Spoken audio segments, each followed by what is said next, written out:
நண்பர்கள் அனைவருக்கும் வணக்கம். Safety for every one channel சார்பாக வெங்கட். இன்றைக்கி என்ன வீடியோனா, ஃபயர் எக்ஸ்டிங்யூசரை எப்படி ஆப்ரேட் பண்ணுறது அப்படிங்கிறத பற்றி. நான் ஏற்கனவே ஒரு வீடியோவில் ஃபயர்னால் என்ன, அது எந்த மாதிரி உருவாகுது அப்படிங்கிறதும், டைப் ஆஃப் ஃபயர் என்ன அப்படிங்கிற மாதிரி 2 வீடியோ போட்டிருந்தேன். ஸோ அதோட தொடர்ச்சியாக தான் இன்றைக்கி ஃபயர் எக்ஸ்டிங்யூசரை எப்படி ஆப்ரேட் பண்ணுறது அப்படிங்கிறத பற்றி வீடியோ உங்களை போடுறேன். ஸோ அது சம்மந்தப்பட்ட விஷயங்களை இன்ஃபர்மேஷனை ஷேர் பண்ணுறேன். ஃபயர் எக்ஸ்டிங்யூசரை எப்படி ஆப்ரேட் பண்ணுறது அப்படின்னு தெரியறதுக்கு முன்னாடி இன்னும் சில விஷயங்களை தெரிஞ்சுக்கிட்டது நல்லது. அந்த வகையில் பார்க்க போனால், இப்போ ஃபயர் எக்ஸ்டிங்யூசர் வந்து நீங்கள் பெரும்பாலும் பார்த்துருக்கலாம் இல்லையா? ஷாப்பிங் மாலில், தேட்டரில், ஹாஸ்பிட்டலில், offices, bank, so construction industry, so எல்லா இடத்துங்களையும் இந்த ஃபயர் எக்ஸ்டிங்யூசர் வச்சுருக்கிறத நீங்கள் பார்த்துருக்கலாம். ஸோ இந்த ஃபயர் எக்ஸ்டிங்யூசர் அப்படிங்கிறது வந்து பார்த்தீங்கன்னா, ஒரு சிறிய அளவிலான ஃபயரை எக்ஸ்டிங்யூஸ் பண்ணுறதுக்கு தான் யூஸ் ஆகுமே தவிர்த்து பெரிய அளவிலான ஃபயரை எக்ஸ்டிங்யூஸ் பண்ணுறதுக்கு இது உபயோகப்படாது. அதாவது ஃபயர் ஸ்டார்டிங் ஸ்டேஜில் கண்ட்ரோல் பண்ணதுக்கு வேணால் இது உபயோகப்படுத்தலாம். ஸோ அந்த அளவுக்கு தான் இந்த ஃபயர் எக்ஸ்டிங்யூசரை யூஸ் பண்ணணும். ஏன்னா ஃபயர் எக்ஸ்டிங்யூசர் பார்த்தீங்கன்னா இது வந்து 5 kg 9 kg அந்த லெவலில் மட்டும்தான் இருக்கும். ஸோ இது வந்து சிறிய லெவல் ஃபயரை எக்ஸ்டிங்யூஸ் பண்ணதுக்கு தான் உபயோகப்படுத்தணும். ஸோ நீங்கள் இருக்கக்கூடிய இடத்துல ஏதோ ஆக்சிடென்டெல்லாம் ஒரு ஃபயர் ஆகிடுச்சு அப்படின்னா, அது இனிஷியலாக கண்ட்ரோல் பண்ணதுக்கு இமீடியட்டாக ஒரு ஃபயர் எக்ஸ்டிங்யூசரை நீங்கள் உபயோகப்படுத்தி கண்ட்ரோல் பண்ணலாம். ஸோ கண்ட்ரோல் பண்ண முடியாத பட்சத்தில் கண்டிப்பாக நீங்கள் இமீடியட்டாக சம்மந்தப்பட்ட ஃபயர் டீமையும் கால் பண்ணுறது தான் பெஸ்ட்டு. உங்களோட சைட்டுக்கு தகுந்தால ஒவ்வொரு எமர்ஜென்சி நம்பர் கொடுத்துருப்பாங்க. அந்த நம்பரை கால் பண்ணி ஃபயர் டீமுக்கு இன்ஃபார்ம் பண்ணுறது தான் பெஸ்ட்டு. ஸோ ஃபார் எக்ஸாம்பிள் இப்போ நம்ம தமிழ்நாட்டில் எடுத்துக்கோங்களேன், இங்கே ஒரு ஜென்ரலாக பப்ளிக் பிளேஸில் ஒரு ஃபயர் ஆகுதுன்னா 101 கால் பண்ணுறோம் இல்லையா? ஸோ அந்த மாதிரி ஒவ்வொரு இடத்துக்கும் ஒவ்வொரு நம்பர் உண்டு. ரெண்டாவது விஷயம் என்ன அப்படின்னு பார்க்க போனால், உங்களோட சேஃப்டி முக்கியம். ஸோ ஒரு ஃபயர் ஆகுது, நீங்கள் எக்ஸ்டிங்யூஸ் பண்ண போகிறீங்க அப்படின்னா, நீங்கள் முதல் ஒரு சேஃபான டிஸ்டன்ஸில் நின்றுட்டு தான் அது செய்யணும். ஸோ நீங்கள் சேஃபான டிஸ்டன்ஸில் இருக்கீங்களா? உங்களால் சப்போஸ் ஃபயர் பெருசானு அந்த இடத்துல இருந்து எஸ்கேப் ஆகிறதுக்கு வழிகள் சரியாக இருக்கா அப்படிங்கிறதெல்லாம் பார்த்துட்டு தான் நீங்கள் அந்த எக்ஸ்டிங்யூஷன் ஒர்க்கை பண்ணணும். ஏன்னா உங்களோட சேஃப்டி தான் முதல் முக்கியம். மூணாவது விஷயம் என்ன அப்படின்னா, டைப் ஆஃப் ஃபயர். அதாவது என்ன டைப் ஆஃப் ஃபயருக்கு என்ன மாதிரி டைப் எக்ஸ்டிங்யூஷர் யூஸ் பண்ணுறீங்க அப்படிங்கிறதையும் பார்க்கணும். ஃபார் எக்ஸாம்பிள் லைவ் எலக்ட்ரிக்கல் லைனில் ஏதாவது எக்யூப்மெண்ட்டில் ஃபயர் ஆகுதுன்னா, நீங்கள் வாட்டர் யூஸ் பண்ணீங்கன்னு வைங்க, நீங்கள் எலக்ட்ரிக் ஷாக் ஆகிறதுக்கு வாய்ப்பு இருக்குது.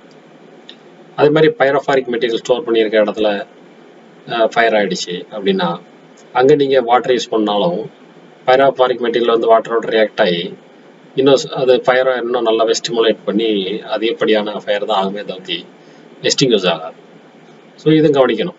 ஸோ இந்த மாதிரி என்ன type of fire extinguisher use பண்ணுறீங்க, எந்த இடத்துல யூஸ் பண்ணுறீங்கிறதையும் கண்டிப்பாக நீங்கள் தெரிஞ்சிருக்கணும். ஸோ இந்த மாதிரி இப்போ நான் தியரிட்டிக்கலாக சொல்கிறேன், இதை வச்சு நீங்கள் ஃபயர் எக்ஸ்டிங்யூஷர் ஆப்ரேட் பண்ண முடியுமா அப்படின்னா, இது சிம்பிள் தான், ரொம்ப காம்ப்ளிகேட்டான விஷயம் இல்லை தான். இருந்தாலும் ஒரு ஹேண்ட்ஸ் ஆன் எக்ஸ்பீரியன்ஸ் எடுத்துக்கிறது நல்லது. பெரும்பாலும் கன்ஸ்ட்ரக்ஷன் இண்டஸ்ட்ரி இல்லை பிளான்ட்லலாம் இதுக்குன்னு ட்ரைனிங் கொடுப்பாங்க. 6 month ஒன்ஸ் இல்லைனா 1 year ஒன்ஸு ஒரு ரெஃப்ரெஷர் ட்ரைனிங் மாதிரி பெரும்பாலான ஆளுங்க அட்டன் பண்ணியிருப்பாங்க. அதுக்கான ட்ரைனிங் எடுத்துருப்பாங்க. அது மெயினாக சேஃப்டி ஆஃபீஸர்ஸ் கண்டிப்பாக இதை வந்து ஃபயர் எக்ஸ்டிங்யூசர் எப்படி ஆப்ரேட் பண்ணுறது கண்டிப்பாக தெரிஞ்சுக்கிறது ரொம்ப ரொம்ப அவசியம். ஃபயர் எக்ஸ்டிங்யூசர் ஆப்ரேட் பண்ணுறதுல பாஸ் மெத்தட் அப்படின்னு சொல்லிட்டு ஒன்று சொல்லுவாங்க. அது எதுக்குன்னா ஜஸ்ட் அதை ஒரு ஈஸியாக ஞாபகம் வச்சுக்கிறதுக்காக பாஸ் மெத்தட் அப்படின்னு சொல்லுவாங்க. அதாவது PASS பாஸ். இதில் P அப்படின்னா என்னென்னா புல் த பின் அப்படின்னு சொல்லுவாங்க. அதாவது இந்த ஃபயர் எக்ஸ்டிங்யூஷரில் அந்த லிவர் பார்த்தீங்கன்னா, லிவரை ஆக்சிடென்டெல்லாம் யாராவது ப்ரெஸ் பண்ணிடாமல் இருக்கிறதுக்கு, அதாவது டிரான்ஸ்போர்ட் பண்ணுறப்போ ஹேண்டில் பண்ணுறப்போ தேவையில்லாத இடங்களில் ஆக்சிடென்டெல்லாம் ஆப்ரேட் ஆகிடுச்சுன்னா அதில் உள்ள மெட்டீரியல்லாம் வெளியாகிடும் இல்லையா? ஸோ அதை அதை பண்ணாமல் இருக்கிறதுக்காக தான் அந்த பின்னு. ஸோ இப்போ லிவர் ஆப்ரேட் பண்ணணும்னா ஃபஸ்ட்டு அந்த பின்னில் வெளியே எடுக்கணும். அப்போ தான் அந்த லிவர் ஆப்ரேட் பண்ண முடியும். ஸோ அதுக்கு தான் P புல் த பின் அப்படின்னு சொல்லுவாங்க. ரெண்டாவது ஏன்னா என்னென்னா aim the base of the fire. அதாவது உங்களோட ஃபயர் எக்ஸ்டிங்யூஷரோ ஹோஸோ இல்லை நாசிலையோ பேஸ் ஆஃப் த ஃபயரை ஏம் பண்ணி வச்சுருக்கணும். எதுக்கு பேஸ் ஆஃப் த ஃபயரை ஏம் பண்ணணும் அப்படின்னா, சப்போஸ் ஒரு கம்பஸ்டபிள் மெட்டீரியல் தான் ஃபயர் ஆகிட்டு இருக்கு, இல்லைனா ஃப்ளேமபிள் மெட்டீரியல் ஃபயர் ஆகிட்டு இருக்குன்னு வைங்களேன். ஸோ அந்த ஃபயரோட ஃப்ளேம் பார்த்தீங்கன்னா அது ஒரு 5 அடி இருக்கலாம், இல்லை 10 அடி ஹைட்டு கூட எரியும். பட் அதில் வந்து நீங்கள் எக்ஸ்டிங்யூஸ் பண்ணிங்கன்னா அதனால் எஃபெக்டாக இருக்குமா அப்படின்னா கிடையாது. ஸோ ஃபயர் எங்கே ஆரிஜின் ஆகுதோ அந்த இடத்துல எக்ஸ்டிங்யூஷர் மெட்டீரியலை வந்து பாஸ் பண்ணும்போது தான் நமக்கு அது சீக்கிரமே எக்ஸ்டிங்யூஷ் ஆகிறதுக்கு வாய்ப்புகள் அதிகமாக இருக்குது. ஸோ அதனால தான் aim the base of the fire. மூணாவது எஸ்னா என்னென்னா ஸ்கியூஸ் த லிவர். ஸ்கியூஸ் த லிவர்னா லிவரை வந்து ப்ரெஸ் பண்ணுறது, அது மூலமாக அந்த ஃபயர் எக்ஸ்டிங்யூஷர் மெட்டீரியலை வந்து வெளியாக்குறதுக்காக. ஸோ ஃபஸ்ட்டு பின்ன ரிமூவ் பண்ணி வச்சுருக்கோம் இல்லையா, அப்போ ஃபயரை வேறு பேஸ் பண்ணி எய்ம் பண்ணி வச்சாச்சு. ஸோ இப்போ லிவரை வந்து ப்ரெஸ் பண்ணது தான் மூணாவது எஸ். அதாவது நாலாவது எஸ் அப்படின்னா என்னென்னா ஸ்வீப் சைடு பை சைடு. அதாவது பேஸ் ஃபயர் வந்து ஒரே இடத்துல மட்டும் இருக்காது இல்லையா, ஒரு சிங்கிள் பாயிண்டில் ஃபயர் ஆகாது இல்லையா, 1-2 இடங்களில் ஸ்ப்ரெட் ஆகி தான் ஃபயர் ஆகிட்டு இருக்கும்.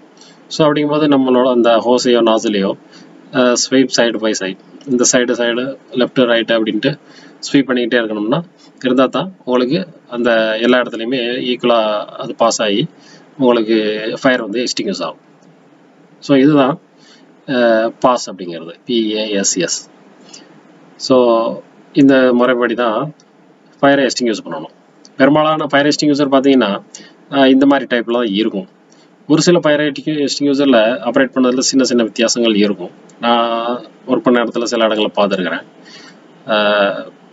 பின்ன ரிமூவ் பண்ண அப்புறம் அந்த இன்னொரு தனி கேட்ரேஜ் ஒன்று அதில் இருக்கும், அதை 2-3 தடவை ப்ரெஸ் பண்ணி விட்டுட்டு அப்புறம் எக்ஸ்டிங்யூஷ் பண்ணுற மாதிரிலாம் இருக்கும். ஸோ ஆனால் அது பெரும்பாலான இடங்களில் கிடையாது. ஒரு சில பிளான்ல வந்து அதை யூஸ் பண்ணுறாங்க.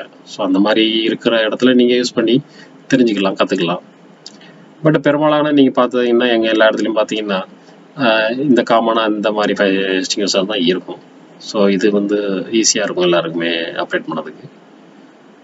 ஸோ எப்படின்னு தெரிஞ்சுக்கிறது கண்டிப்பாக அவசியம். எல்லாருமே ஒர்க்கர், சூப்பர்வைசர் யாருனாலுமே தெரிஞ்சுக்கிறது ரொம்ப அவசியம். பப்ளிக்கு கூட தெரிஞ்சுக்கிறதும் அவசியம்தான்.